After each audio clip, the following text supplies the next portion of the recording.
कोकण, निसर्ग, संस्कृती आणि समुद्राची स्वर्गभूमी असणारे ठिकाण.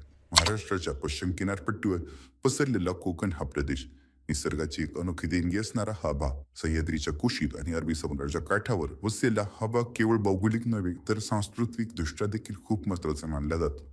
डोंगर, दर्या, नद्या, समुद्र, हिरवीगार भाताची शेती, नारळ, सुपारी, आंब्याची बाग आणि माणसांची मनमिळावू जीवनशैली हे सर्व मिळून कोकणाला वेगळं रूप येतं. मनाला भावणारा कोकणाचा अथांग असा समुद्र, हा कोकणाचा समुद्र म्हणजे फक्त पाणी नाही तर ती एक भावना आहे.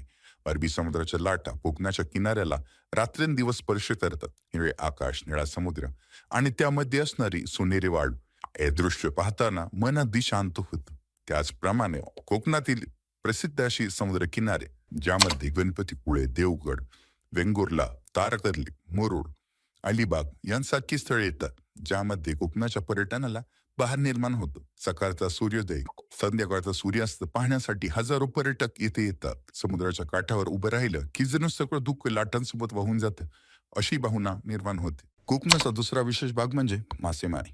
कोकण हे मासेमारीसाठी प्रसिद्ध ठिकाण असून येथे दररोज सकाळी मासेमार समुद्रात जातात आणि ताजे मासे घेऊन येतात. त्यामध्ये खाण्याच्या दृष्टीने असलेले मासे म्हणजे पापलेट, सुरमई, बांगडा, रावस, कोळंबी, मांडेली यांचा समावेश असतो. कोकणात मासे फक्त अन्नच नाही तर ती एक संस्कृती आहे, असं देखील मानले जाते. प्रत्येक घरात मासे वेगवेगळ्या प्रकारे बनवले जातात. त्यामध्ये कालवण, तळलेले, सुकट, आमटी इत्यादी प्रकारे हे मासे बनवले जातात. दरवर्षीप्रमाणे कोकणचा राजा हापूस आंबा हा कोकणची शान मानला जातो. कोकण म्हटलं की हापूस आंबा आठवतोच. जगभरात प्रसिद्ध असलेला हा आंबा कोकणात मोठ्या प्रमाणात पिकतो. विशेषतः रत्नागिरी, देवगड भागात हा हापूस आंबा आढळतो. गोड, रसाळ, सुवासिक, पिवळसर त्या आंब्यापासून आमरस, आमपापड, आमसूल, लोणचे, साखर आंबा असे वर्षभर टिकलेले असे पदार्थ निर्माण होतात. कोकणात आंब्याचा हंगाम म्हणजेच उत्सव असतो. कोकणातील लोकांचे जीवन स्वादी आणि निसर्गाशी जोडलेले असते. इथे बहुतेक घरे माती, कौलारू, छपरांची असतात. घराभोवती नारळ, सुपारी, आंब्यांची झाडे आढळतात. या ठिकाणी लोकांचा स्वभाव प्रेमळ, पाहुणचारी, मेहनती असा आहे.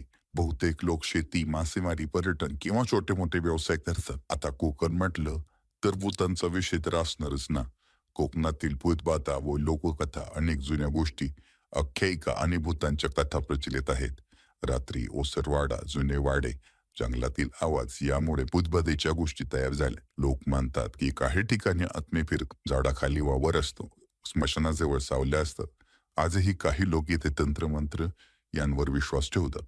भूताकेतांचा विचार सोडला तरी ते कोकणात प्रसिद्ध देवस्थाने आहेत.